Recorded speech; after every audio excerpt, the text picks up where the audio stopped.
한 분 했는데 한 5분은 한 것 같아요. 맞죠? 아, 역시 현종 선생님 말이 많습니다. 아, 이거는 그런 게 아닙니다. 나쁜 뜻이 아니에요. 사과드리겠습니다.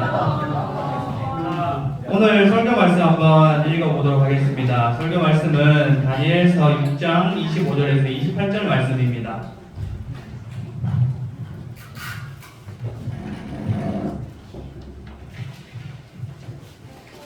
다니엘서 6장 25절에서 28절 말씀. 6장 25절에서 28절 말씀입니다. 한 절씩 교독하도록 하겠습니다. 다 찾으셨죠? 제가 먼저 읽도록 하겠습니다. 이에 다리오 왕이 온 땅에 있는 모든 백성과 나라들과 언어가 다른 모든 사람들에게 조서를 내려 이르되 원하건대 너희에게 큰 평강이 있을지어다.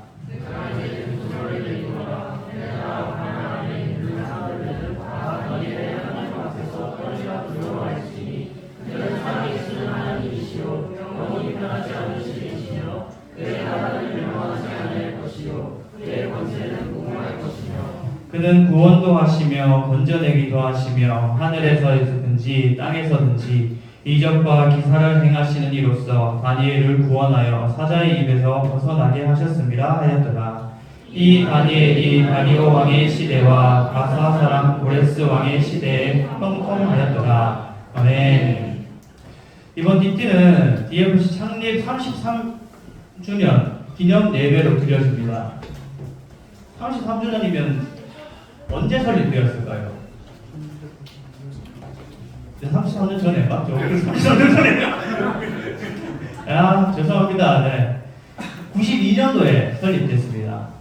저보다 한 살 형이에요, DFC가. 대구지구 박지원 선생님께서 대구센터에서 드리는 마지막 설교를 DFC의 근본이라는 주제로 설교해 주셨습니다. 혹시 오신 분들 기억하십니까? 다행이네요. 말씀 구절 어딘지 기억나요?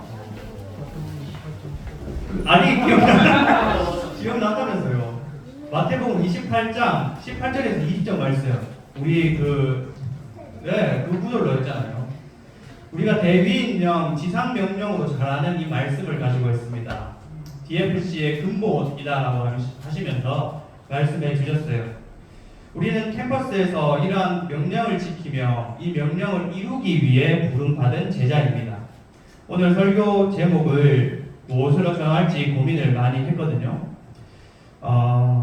제가 처음 보내준 이 설교 제목과는 좀 달라졌어요. 유배된 DFC라고 정해봤습니다. 좀 부끄러운데 트랄랄레오 트랄랄라 혹시 이게 맞을까? 알아요?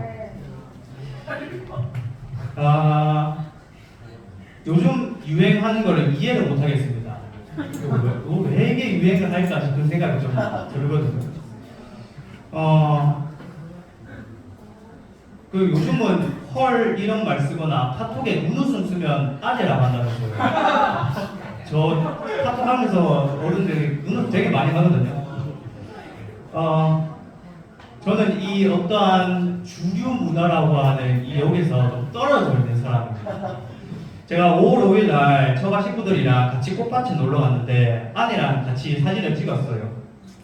처제가 하는 말이 사진을 찍으면서 우리 엄마 아빠 포즈랑 똑같다 이런 말 했습니다. 이게 아저씨 아줌마 같다는 얘기거든요. 이게.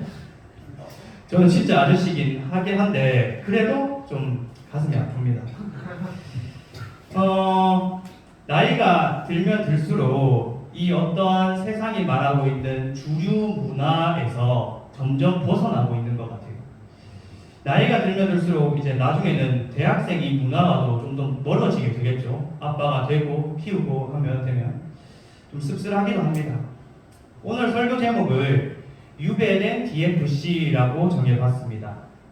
우리 유배라는 말을 썼어요. 혹시 여러분 유배라는 단어를 들으면 어떤 이미지가 혹시 떠오릅니까?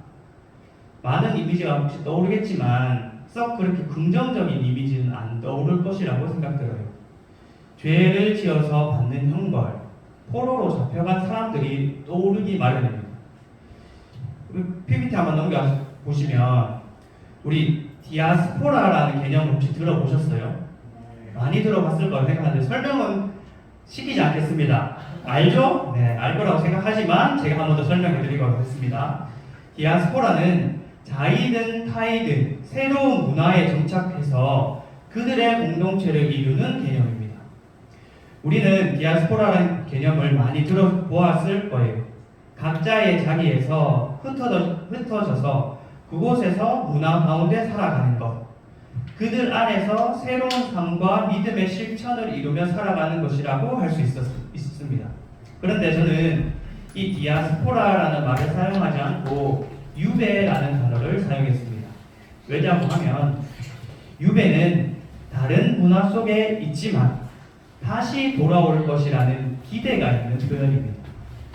디아스포라라는 다시 내 땅을 찾거나 다시 내 공동체로 돌아올 것이라는 기대를 가지고 있는 개념은 아니에요. 하지만 이 유배는 내 고향을 떠났다가 다시 내 고향으로 돌아올 것이라는 기대를 담고 있는 표현입니다.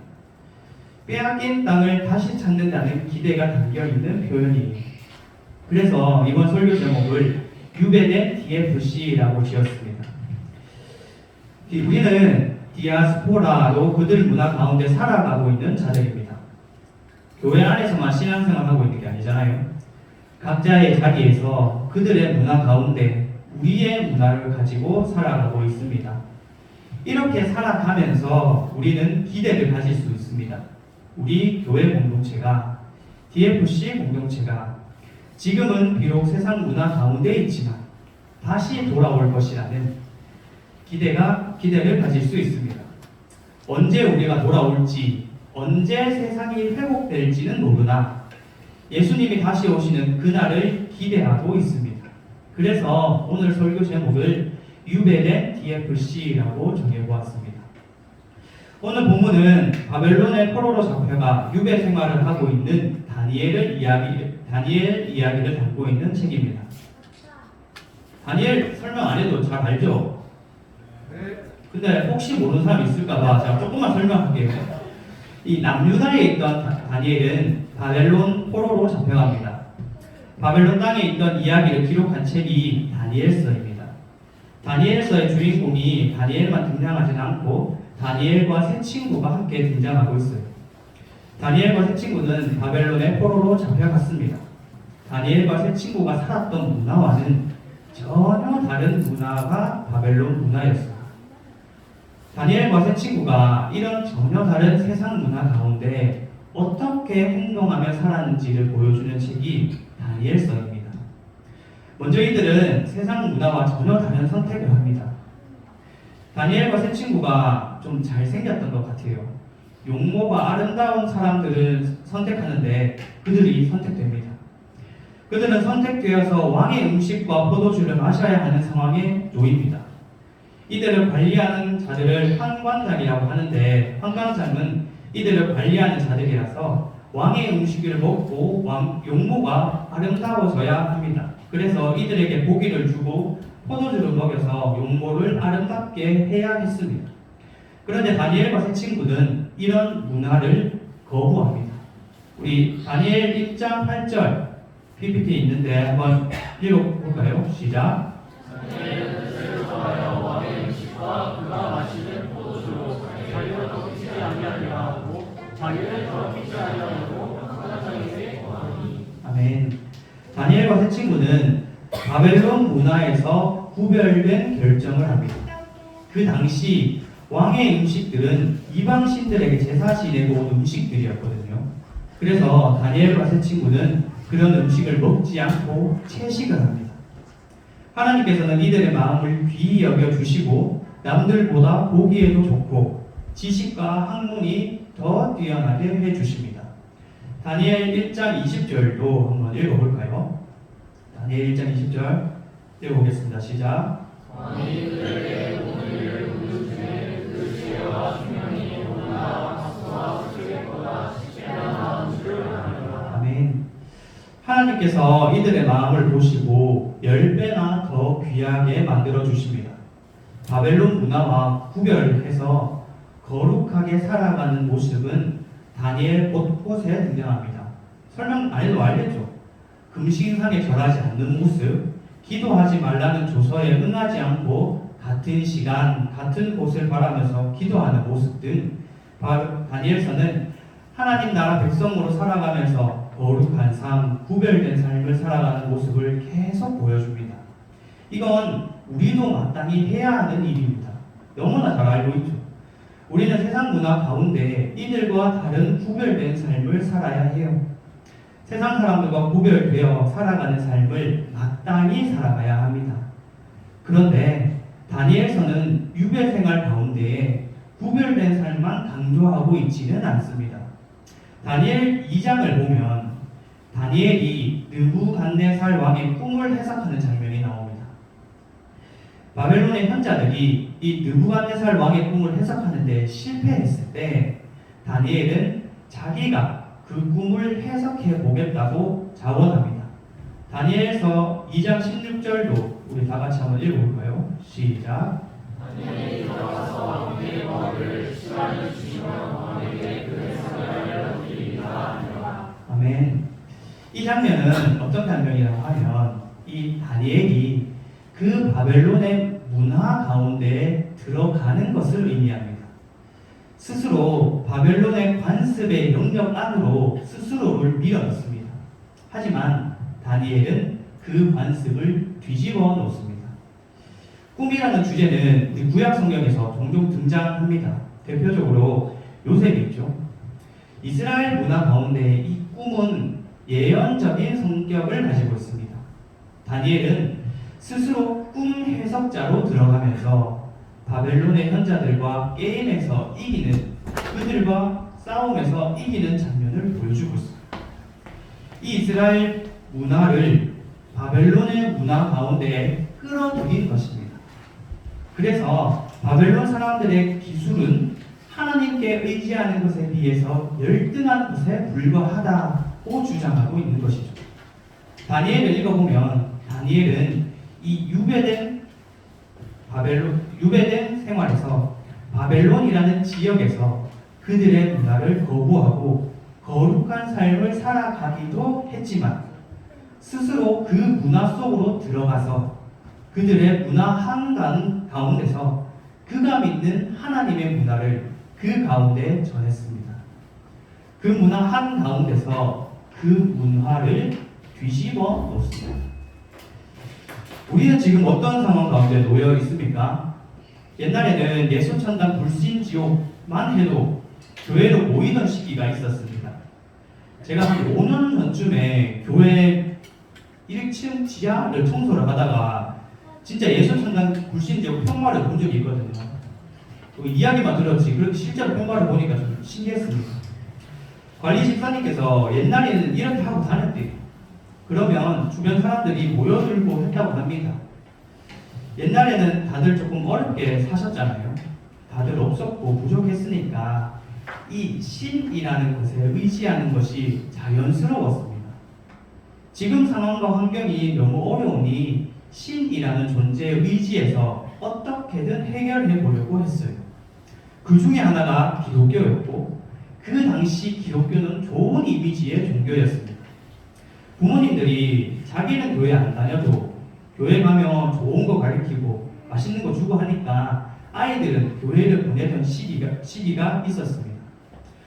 교회를 다닌다, 목사다 하는 것 자체가 하나의 보증수표로 되던 시기가 있었습니다.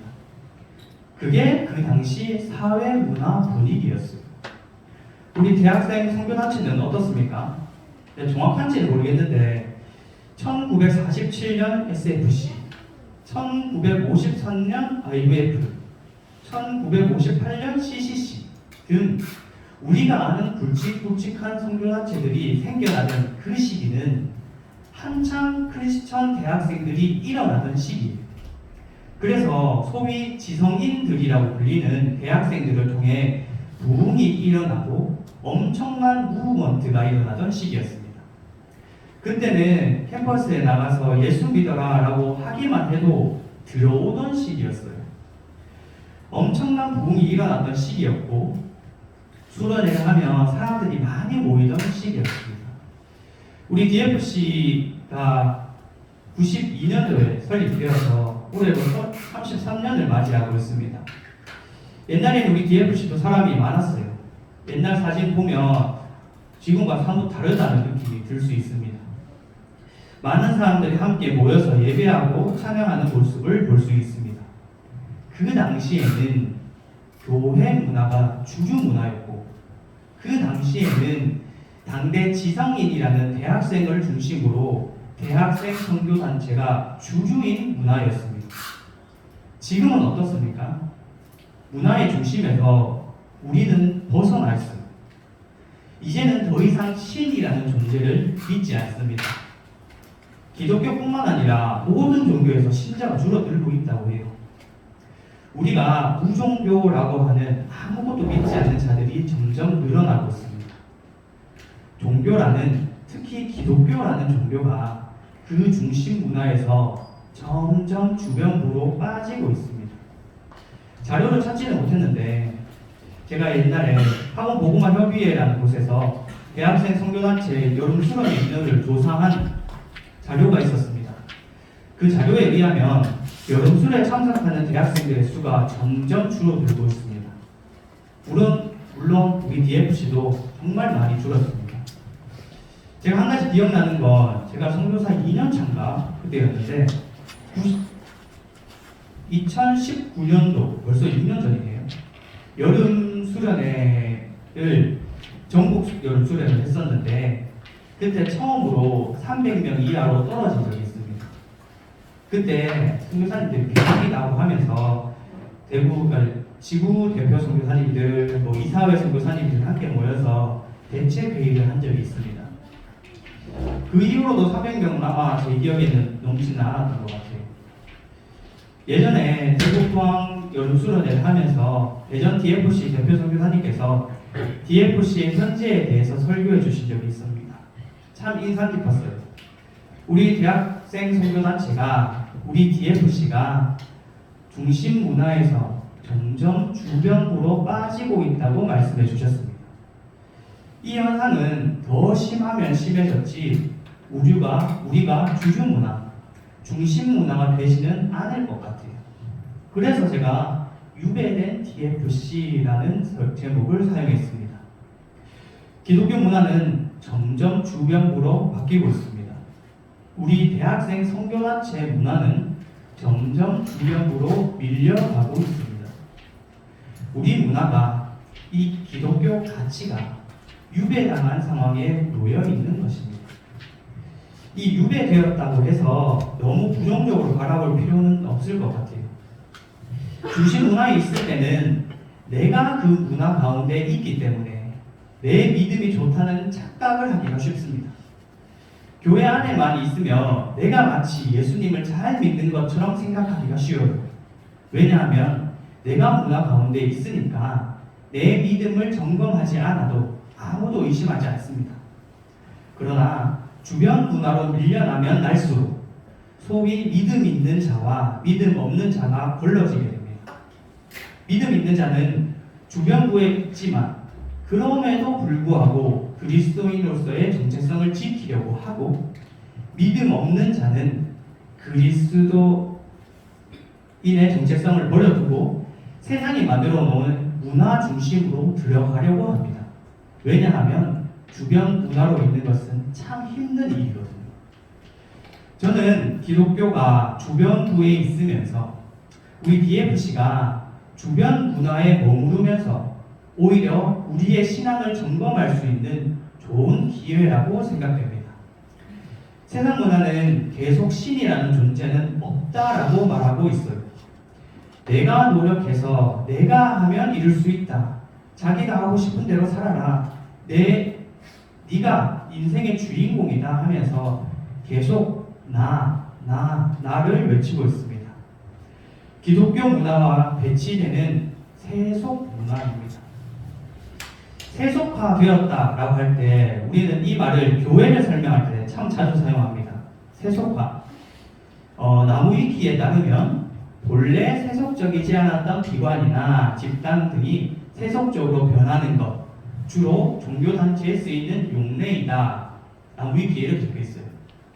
그래서 세속화되었다고 할 때 교회가 세상적으로 물들었다라고 표현합니다. 그러나 저는 이 말은 이렇게 구분해서 사용할 수 있는 말이 아니라고 생각해요. 우리가 살아가는 이 세상이 세속화가 이미 되어 있습니다. 아니, 더 정확하게 하면 이미 세속화된 문화 가운데에 우리는 살아가고 있습니다. 우리 기독교 문화가 정말 잠깐 동안 문화의 중심으로 활동했을 뿐이지 그 밑바탕에는 처음부터 이 세속화된 문화 가운데 있었던 거예요. 우리가 살고 있는 이 대한민국은 언제나 세속 문화 가운데 있었어요. 여러분, 이거는 성경에 말하면, 성경에 의하면 나라는 어떤 나라입니까? 성경에서 말하고 있는 나라. 머릿속으로 생각하고 있죠? 잠깨라고. 성경에서 말하고 있는 나라는 하나님의 통치가 임하는 곳이 성경에서 말하고 있는 하나님 나라라는 개념입니다. 그러면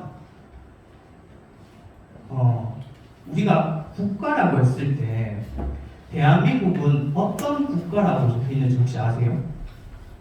영화 변호인 알죠? 연대사 있잖아요. 따라하진 않을게요. 적어놨는데 부끄러워서 못할 것 같아요. 당신이 말하는 국가가 뭡니까? 뭐 이렇게 합니다. 헌법 제1조 2항 대한민국의 주권은 국민에게 있고 국민은 그 대표자나 국민 투표에 의해서 주권을 행사한다. 국가랑 국민이다 라고 적혀 있습니다. 눈을 씻고 찾아봐도 하나님이라는 말은 없어요. 우리 대한민국은 이미 세속 문화 가운데 세워진 국가입니다. 우리는 이런 세속 문화 가운데 그리스도인으로 그리스도 문화를 가지고 그것도 주변 문화로 살아가고 있는 자들입니다. 지금 우리 주류 문화, 중심 문화가 어떤 것인지 좀 살펴보면 이제는 MZ라고도 안 하더라고요. 잘파 세대라고 들어봤습니까? 처음 들어봤죠? 저도 찾아면서 처음 들어봤습니다. 알파 세대와 이 Z 세대를 합쳐서 잘파 세대라고 한다고 합니다. 이 잘파 세대의 어떤 개념을 이야기하는 다양한 말들이 있긴 하지만 그 중에 하나는 이 MZ 세대보다 더 개인적이고 자신의 관심사만 이야기하는 세대라고 해요. 자기가 관심 없으면 이야기하지 않는 자신의 관심사만 따라서 살아가는 자들이 잘파 세대라고 하더라고요. 여러분 유튜브를 보면 알 수 있습니다. 유튜브 알고리즘은 우리가 관심 가지는 것에서만 이야기를 계속해서 해줘요.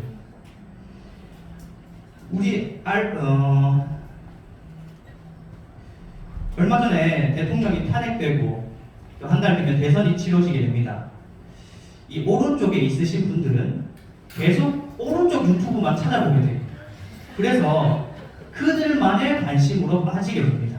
그래서 왼쪽에 있는 사람은 틀렸고 그들과 대화 자체를 하지 않으려고 해요. 왼쪽에 있는 사람도 마찬가지입니다.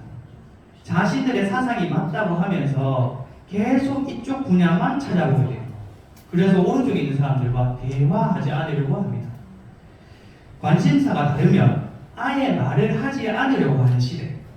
MZ 세대보다 더 개인화되고 자신의 관심사에만 관심을 가지는 그런 시대를 우리는 살아가고 있습니다. 몇 달 전에 유행했던 건데 대치동맘 영상 알아요?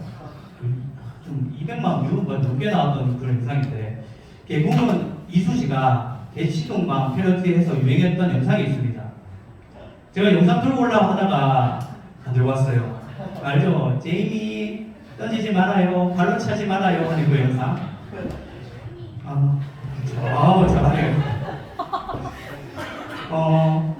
아이를 낳으면 이 아이에게 모든 것을 헌신하는 것이 당연하다고 여기는 문화입니다.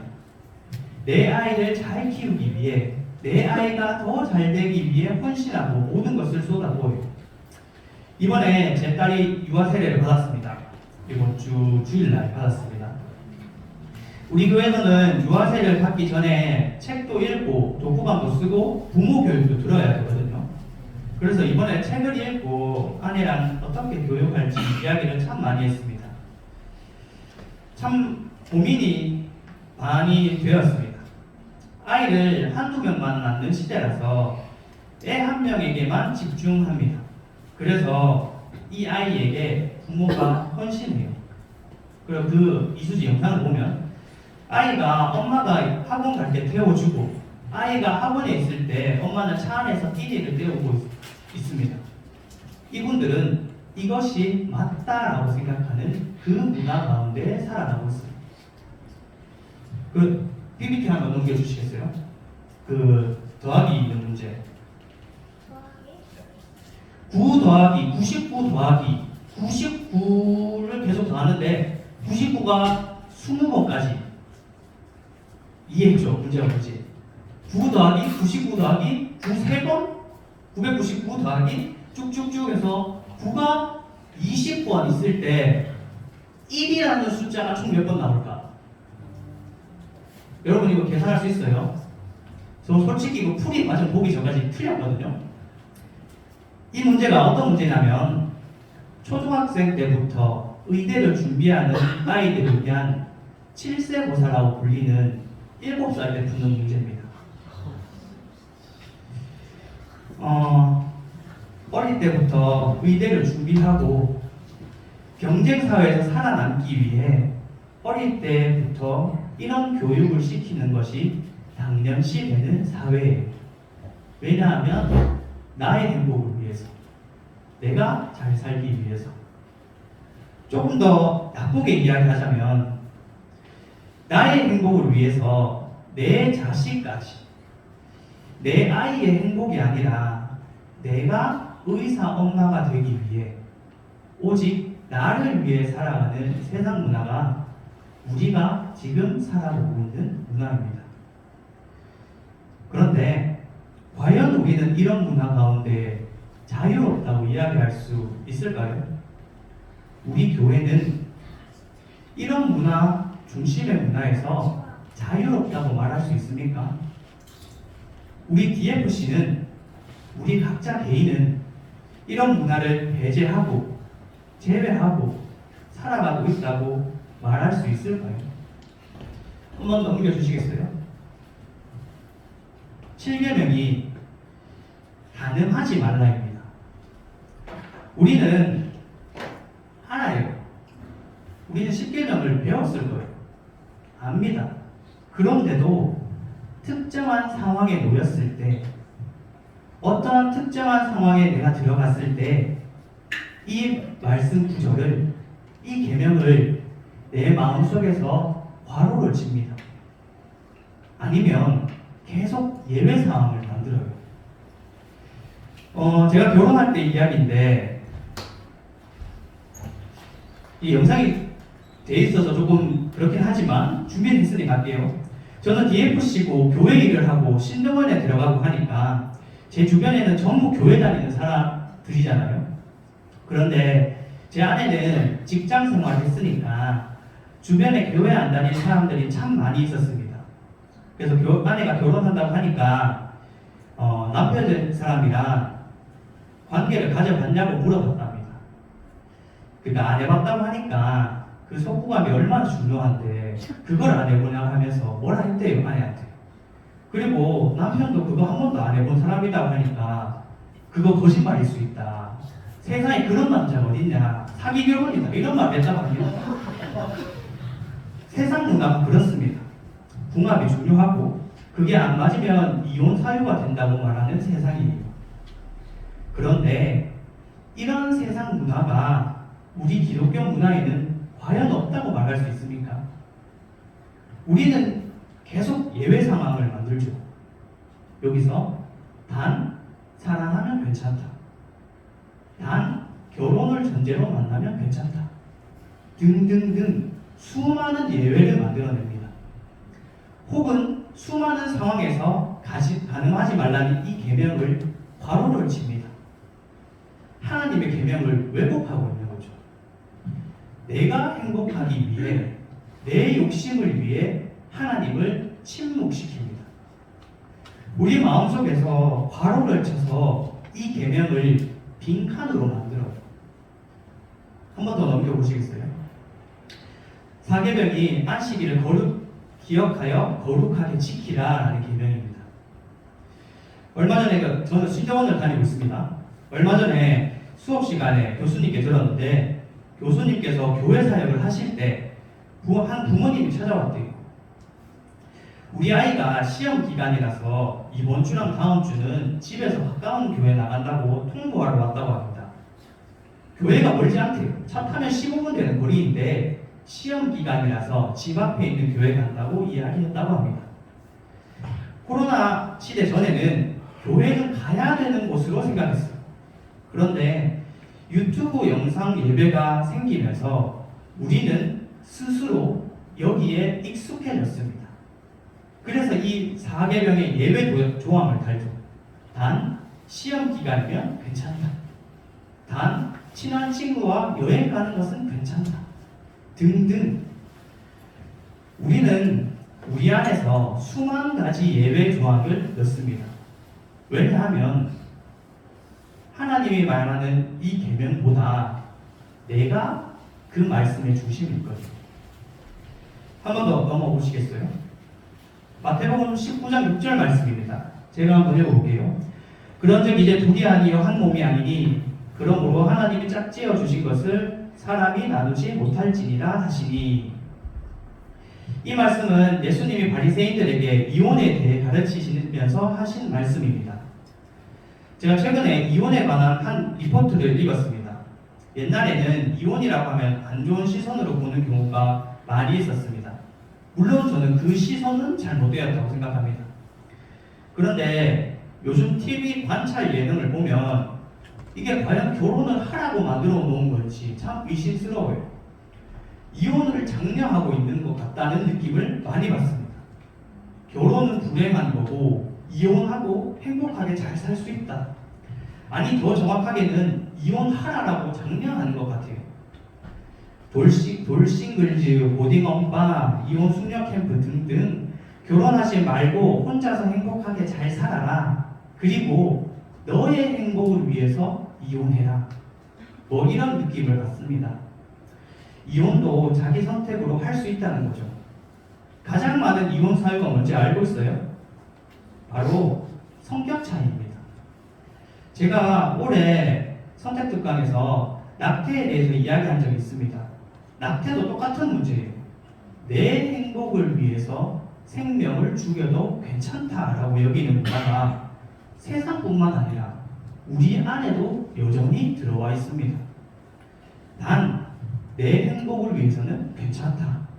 단 사랑이 식었으면 괜찮다. 등등으로 내 중심적인 생각으로 하나님의 말씀을 계속 왜곡시킵니다.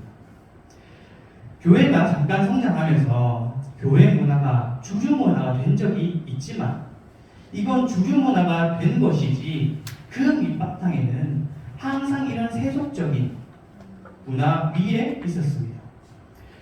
저는 세상과 교회를 너무 구분하고 싶지 않습니다.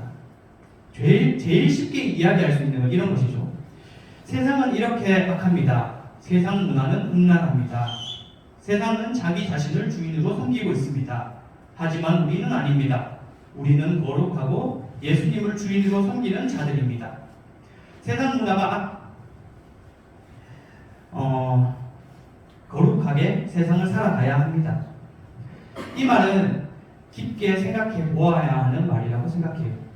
세상 문화가 악한 것은 맞습니다. 음란한 것도 맞고 자기 자신을 주인으로 섬기는 것이 맞습니다. 그러나 그 문화가 우리 안에는 과연 없을까요? 세상 문화와 우리는 과연 다른 문화 속에서 살아가고 있는 것이 맞을까요? 그럼 우리는 이 문화 속에서 어떻게 살아가야 할까요? 어떻게 이 문화에 물들지 않고 주변부인 우리 문화를 그 중심 문화 가운데 나타내며 살아갈 수 있을까요? 저는 딱 한 가지 말해주고 싶습니다. 우리 사람이 됩시다. 다른 것이 아니라 성경에서 말하고 있는 사람이 되었으면 좋겠습니다. 사람이 어떤 존재인지 정의하는 수많은 개념들이 있습니다. 우리가 제일 많이 알고 들어봤던 개념은 지정의가 있어야 사람이다라고 말하기도 합니다. 제일 흔한 말이에요. 그런데 이 지정의가 있어야 한다는 이 정의는 철학적인 정의예요. 철학에서 사람이 어떤가 규정할 때 나타내는 말이 이 지정의입니다. 철학에서는 어떻게 이야기하냐면 우리가 지식적으로 잘 알면 그 아는 것을 통해 사람이 감정과 의지가 모두 변화된다라고 믿습니다. 저도 한때 이걸 믿었어요. 저도 사람이라는 개념을 이렇게 규정했던 때가 있습니다. 그래서 성경을 잘 가르치면 사람은 변한다. 사람이 변하지 않는 이유는 무지해서다. 알지 못해서다라고 생각을 했습니다. 그런데 이건 철저하게 철학적인 개념에서 말하는 사람의 개념입니다. 철학에서 사람을 정의하면 의사들이 정의하는 사람의 개념이 있겠죠. 식물 인간의 경우 사람이냐 아니냐, 죽어야 되냐 살려야 되냐는 문제는 의사들이 판단합니다. 법을 배운 사람들은 그들이 배운 법의 내용을 가지고 어디까지가 사람인지 아닌지를 판가름할 거예요. 우리는 성경에서 말하고 있는 사람이 되어야 합니다. 성경에서 말하고 있는 사람이 무엇이냐면 하나님의 형상대로 지음받고 하나님의 말씀에 순종하며 살아가는 사람이 성경에서 말하고 있는 사람입니다. 사람이라는 개념에서 하나님이 빠진다면, 순종한다는 게 빠진다면 우리는 성경적으로 사람이라고 할 수 없습니다. 정말 극단적으로 이야기하면 교회 밖에 있는 저들은 사람이 아닙니다. 어디 가서 그런 말 하면 안 돼요. 우리 선교사님이 네 사람 아니다 하더라. 이러면 안 됩니다. 하나님의 형상대로 살아가야 하고 하나님의 다스림을 받는 자가 사람입니다. 그렇기에 교회 밖에 있는 저들은 하나님의 형상대로 하나님의 다스림을 받지 않고 있는 자들이기 때문에 사람이 아닙니다. 저는 성경에서 말하는 이 사람이 되기 위해 하나님의 다스림을 받는 자가 되기 위해 가장 중요한, 정말 많은 것이 있지만 한 가지를 말씀드리고자 합니다. 바로 하나님과 대화하는 시간을 가지시길 바랍니다. 여러분은 하루에 5분 기도합니까? 식사 기도 제외하고 5분이라도 하나님과 대화하는 시간을 가집니까? 좀 안타깝게도 우리가 5분이라도 기도를 해도 성경에서 말하고 있는 기도가 과연 맞습니까? 기도가 뭐냐고 얘기하냐면 하나님과 대화한다라고 이야기를 합니다. 그런데 우리는 기도할 때도 그 하나님을 침묵시킵니다. 하나님 조용하세요. 내가 원하는 거 말할 테니까 조용히 듣고 있으세요. 그러면서 하나님께 막 기도합니다. 그러면서 하나님이 안 들어줬다고 막 짜증내요. 근데 하나님 들어준다고 말한 적이 한 번도 없거든요. 내가 일반적으로 하나님 해주세요 해놓고 안 들어준다고 짜증을 냅니다. 그렇다면 우리는 언제 기도를 그만두어야 할까요? 언제 우리는 기도를 그만두고 일어나야 할까요? 우리의 불안과 두려움이 사라질 때, 내 마음에 평안이 찾아올 때, 그때 비로소 기도를 그만두어야 합니다. 불안하다면, 두렵다면 계속 하나님께 매달려야 합니다. 그 시간이 5분이고 10분이고 1시간이고 내 마음이 어렵고 힘들다면 우리는 하나님을 계속 붙잡아야 해요. 내 마음의 평안이 찾아왔을 때 우리는 마지막으로 어떤 기도를 해야 합니까? 하나님 감사합니다. 하나님 내 마음의 평안을 주셔서 감사합니다. 감사 기도로 마쳐야 합니다. 본문으로 다시 좀 돌아오자면 다니엘은 항상 하나님께 기도했습니다. 하나님께 매달리고 항상 하나님께 복종했습니다. 하나님께 매번 부르짖었습니다. 그래서 방금 우리가 읽었던 본문에서 무엇이라고 이야기합니까? 자, 펴져 있죠? 우리 읽었던 본문 26절을 다 같이 한번 읽어보도록 하겠습니다. 시작. 내가 이제 그들을 믿고서 내 나라에 있는 사람들은 다 다니엘의 하나님 앞에서 떨며 기도할지니 그는 살아계신 하나님이시요 영원히 변하지 않으신 이시며 그의 나라는 멸망하지 아니할 것이요 그의 권세는 무궁할 것이며. 아멘.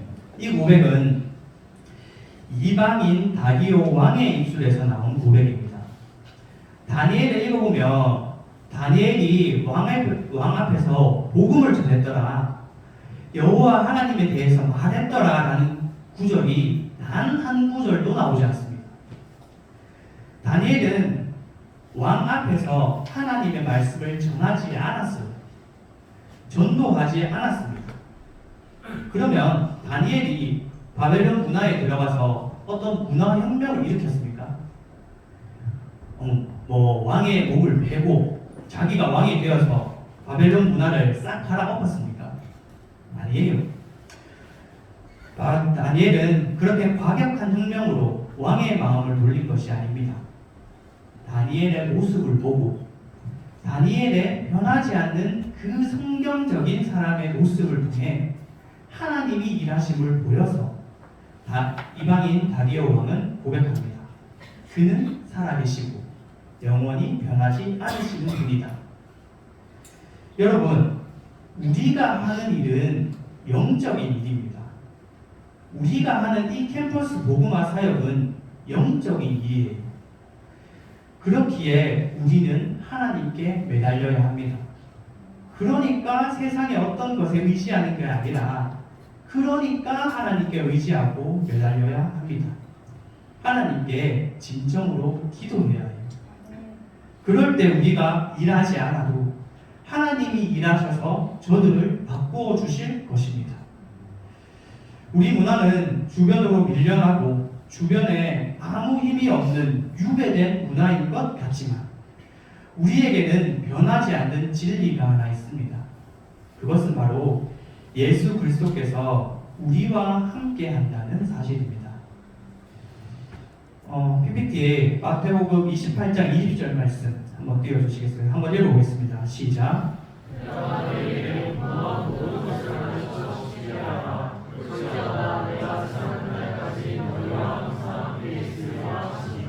아멘. 능력 있으신 예수님께서 우리와 함께 하신다고 합니다. 예수님이 오시는 예수님은 우리와 함께 하기 위해 임마누엘의 하나님으로 우리에게 오셨고 하늘로 올라가시면서까지 우리와 함께 한다고 하셨습니다. 능력 있으신 모든 권세를 가지신 예수님 그분이 우리와 함께 하신다고 합니다. 이보다 더 큰 빽이 있겠습니까? 우리는 세속 문화가 밑바탕인 세상을 살아가고 있기 때문에 우리가 생각하는 것이 성경적인지 혹은 비성경적인지 모르는 경우가 많습니다. 그렇기에 우리는 철저하게 하나님 앞에 생각해 보아야 합니다. 능력 있고 우리의 빽이신 그분 앞에 계속 점검받아야 합니다. 우리가 이 변하지 않는 하나님 중심의 문화를 가지고 캠퍼스로 갈 때 세상 사람들은 우리를 다르게 생각할 겁니다. 저들은 세상의 주인이, 인생의 주인이 나라고 생각하면서 살았는데 저 사람들은 다르네? 왜 저렇게 살지? 의문을 품게 될 겁니다. 이건 우리가 하는 게 아니라 하나님이 하시는 일이거든요. 그러니까 우리가 해야 할 일은 성실히 잘하고 하나님께 순종하기만 하면 됩니다. 말씀을 맺으려고 합니다. 어떤 사람은 교회에 놀러 오냐고 이렇게 이야기하고 계시는 말씀하시는 분이 있어요. 교회에 놀러 오냐고. 저는 이거 좀 잘못되었다고 생각합니다. 저는 우리가 세상 사람들처럼 잘 놀고 신나게 지내는 게 필요하다고 생각합니다. 그래서 수업 시간에 어떤 동기가 교수님께 기복신앙을 가진 성도들을 어떻게 해야 하냐고 물어봤습니다. 저는 기복신앙이라고 하면 되게 부정적으로만 생각했거든요. 근데 교수님의 대답이 진짜 걸작이었습니다. 성도들은 누구나 기복신앙을 가지고 있다. 그런 사람들이 교회에 와서 지내면서 바뀌는 게 필요하다. 기복신앙이라고 해서 너무 부정적으로 볼 필요는 없다라고 했습니다. 우리 가지원 여러분들 친구들을 DFC에 초청해서 즐겁고 재밌게 놀았으면 좋겠습니다. 정말 행복하게 신나게 놀았으면 좋겠습니다. 그들이 우리 공동체에 있다 보면 느낄 겁니다. 아, 여기는 다르구나. 여기는 내가 살았던 문화와는 전혀 다른 문화를 가지고 살아가고 있구나 하면서. 엄밀히 말하자면 그들은 사람이 아닙니다. 이제 제 딸이 100일, 내일이면 100일이거든요. 진짜 울면 안아주고 분유 태워주고 기저귀 갈아주고 씻겨주고 합니다. 운다고 절대 혼나지 않아요. 계속 울면 짜증이 나긴 하거든요. 나도 잘못 피곤한데. 그래도 얘를 혼내지 않습니다. 왜냐하면 아직 사람이 아니거든. 아직 혼자서 아무것도 할 수 없으니까 전부 다 해주는 겁니다.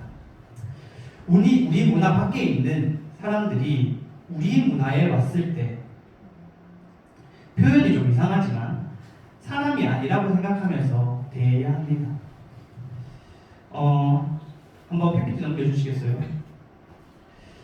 제가 인스타를 하면서 좀 마음에 와닿는 게 있어서 캡처를 해봤습니다. 오글거린다는 말이 나오자 낭만이 사라졌고, 꼰대라는 말이 나오자 조언하는 사람이 사라졌고, 진지충이라는 말이 나오자 배려의 말을 하는 사람이 사라졌고, 어쩔 TV 누가 하긴 하던데, 어쩔 TV라는 말이 나오자 관심을 주는 사람이 사라졌고, 인싸라는 말이 나오자 혼자서도 즐길 줄 아는 사람이 아싸가 되어버렸다. 말을 어떻게 하냐에 따라, 어떤 생각을 가지고 있냐에 따라 행동이 달라집니다. 우리는 분명 중심 문화 밖에 주변부에 있는 주변 문화입니다. 캠퍼스에서도 우리는 주변 문화로 자리 잡혀 있습니다. 그렇지만 그럼에도 불구하고 하나님의 말씀은 능력이 있습니다. 믿으십니까? 네. 세상이 변해도 변하지 않는 진리는 능력 있는 예수님이 우리와 함께 하신다는 그 사실입니다. 세상 문화에 흔들리지 말고 우리 사람답게 삽시다. 성경에서 이야기하는 사람답게 하나님의 형상대로 지음받아서 하나님의 말씀에 순종하는 사람으로 살아가는 우리 가지원들이 되길 소망합니다. 기도의 인도자 나오셔서 기도하도록 하겠습니다.